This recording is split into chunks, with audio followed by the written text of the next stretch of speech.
Hello दोस्तों, मैं Himanshu Singh CC with प्रयागी से। दोस्तों, पिछले वीडियो में हम लोगों ने पृथ्वी की उत्पत्ति के बारे में देखा था। आज आइए चट्टानों के बारे में देखते हैं। चट्टानों के प्रकार कितने होते हैं, चट्टान किस किस रूप में काम आ सकते हैं, या चट्टान की विशेषता क्या होती है, चट्टान कितने प्रकार के होते हैं, इन सब बातों को हम इस वीडियो में देखेंगे। चलिए देखते हैं हम लोग।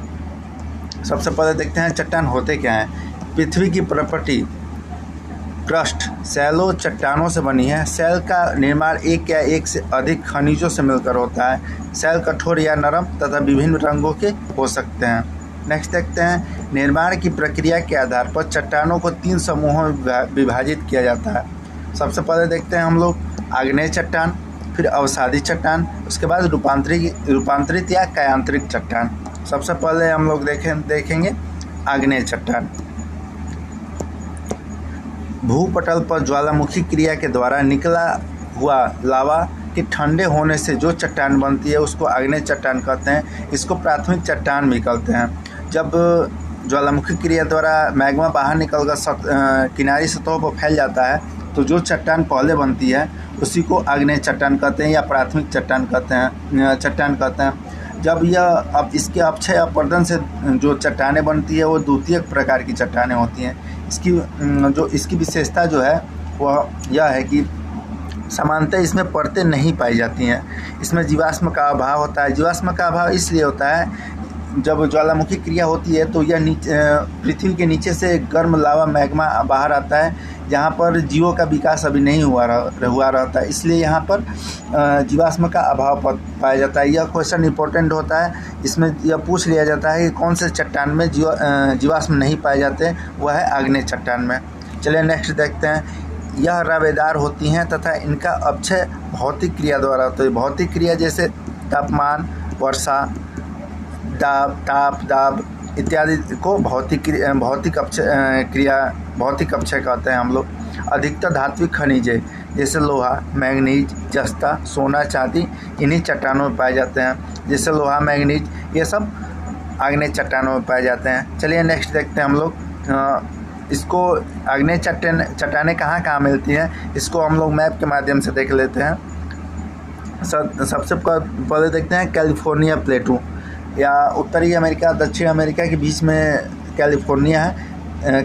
इसको यह कैलिफोर्निया प्लेटू पर आग्नेय चट्टान मिलते हैं। फिर ब्राज़ीलियन प्लेटू, ब्राज़ील प्लेट के पास ब्राज़ील प्लेट में आग्नेय चट्टानें मिलती हैं। फिर साउथ अफ्रीका प्लेट में ही मिलते हैं आग्नेय चट्टान। फिर अबेशियन प्लेटू, फिर यह है दक्कन, फिर यह है अरेबिया जो पठार है वहाँ भी जो मिलता है चट्टान वो आग्नेय चट्टान होती है। फिर दक्कन का पठार, यहाँ तो जानते ही हैं, यहाँ पर विश्व में इनका यहाँ तक वितरण है। चलिए इसको देख लीजिएगा आप अपने मैप में। चलिए नेक्स्ट देखते हैं हम लोग अवसादी चट्टानें। अवसादी चट्टान, इस प्रकार की चट्टानों का निर्माण आग्नेय चट्टानों के अपक्षय तथा अपरदन द्वारा होता है। अवसादी चट्टानों को अवसादी चट्टानों में निम्न चट्टान पाए जाते हैं। जलज चट्टान, वायु निर्मित चट्टान, हिमानी निर्मित चट्टान। जब आग्नेय चट्टानों का ताप या भौतिक या रासायनिक अपक्षय द्वारा इसका अपरदन होता है तथा वायु द्वारा इसका उड़ाकर अन्य स्थानों पर इसको जमा करते हैं, इसी को अवसादी चट्टान कहते हैं। यह द्वितीयक प्रकार की चट्टानें होती हैं। चलिए नेक्स्ट देखते हैं, इसकी विशेषता देख लेते हैं हम लोग। इन चट्टानों में परतें पाई जाती हैं, अर्थात जब चट्टानें आग्नेय चट्टान है, इसी पर जब यह अपक्षय तथा अपरदन द्वारा वायु, जल इत्यादि द्वारा उड़ाकर यहाँ दूसरी स्थान पर जमा किया जाता है तो इसमें परत दर परत यह जमा होती जाती है। इससे ही इसको परतदार चट्टान भी कहते हैं। तथा कोई जानवर या पशु मर जाए, यह भी इसी में दब जाता है, तो इसमें जीवाश्म भी पाए जाते हैं। इसी तरह यह जैविक और अजैविक पदार्थ पाए जाते हैं, जैसे पेड़ पौधे भी इसी चट्टान में दब जाए,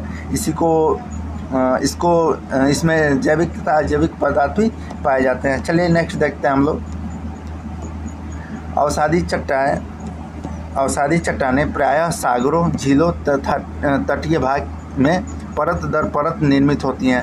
यह उड़कर जो आग्नेय चट्टानों द्वारा जब इस पर आच्छादन होता है, अर्थात वायु इस पर वर्षा, तापमान इत्यादि का प्रभाव पड़ता है, तो यह उड़ाकर लगभग नदी किनारे ही जमा किया जाता है। इसलिए इसमें नदियों झीलों किनारे ही इसको यह चट्टान पाई जाती हैं। इन चट्टानों में जीवाश्म पाए जाते हैं। हम लोगों ने ऊपर देखा था क्यों जीवाश्म पाए जाते हैं।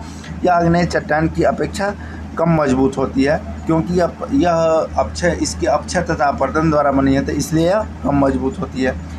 इसमें जो पत्थर आते हैं, इसमें जो चट्टान आती है वह है बलुआ पत्थर, चूना पत्थर, लोहेस, सिल्ट, कोयला इत्यादि। कोयला किस चट्टान में पाए जाते हैं? वह अवसादी चट्टान में पाए जाते हैं। चलिए देखते हैं नेक्स्ट, रूपांतरित चट्टान।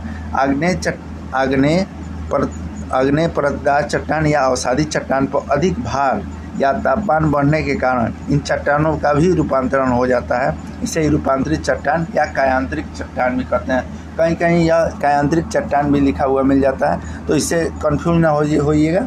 इससे कायांतरिक चट्टान भी कहते हैं, जैसे ग्रेनाइट से नीस, बेसाल्ट से सिस्ट, एम्फीबोलाइट, संगमरमर, स्लेट इत्यादि। चलिए नेक्स्ट देखते हैं हम लोग। रूपांतरित चट्टानों की मुख्य विशेषता देख लेते हैं। यह चट्टान अत्यधिक कठोर होती है, अर्थात यह आग्नेय चट्टानों से भी कभी कभी कठोर हो जाती है। इसमें जीवाश्म नहीं पाए जाते, अर्थात इसमें जीवाश्म नष्ट हो जाते हैं। बहुत सी रूपांतरित चट्टानों में पानी क्षण नहीं पाता, क्योंकि यह अत्यधिक कठोर होती हैं तथा इनका रवे पास पाती या इनके जो कण होते हैं वो बहुत पास होते हैं, इसलिए पानी क्षण नहीं पाता। जैसे संगमरमर, स्लेट, ये चट्टानें समतल तल पर के सहारे चटक जाती हैं। चलिए नेक्स्ट देखते हैं। अवसादी चट्टानों के रूपांतरण से निर्मित चट्टानें। सेल से स्लेट बनता है। चूना पत्थर जो अवसादी चट्टानें, इनसे रूपांतरित जो चट्टान बनती है उससे ही संगमरमर बनता है। चाक एवं डोलोमाइट से भी संगमरमर बनता है। बालू का पत्थर, क्वार्टजाइट।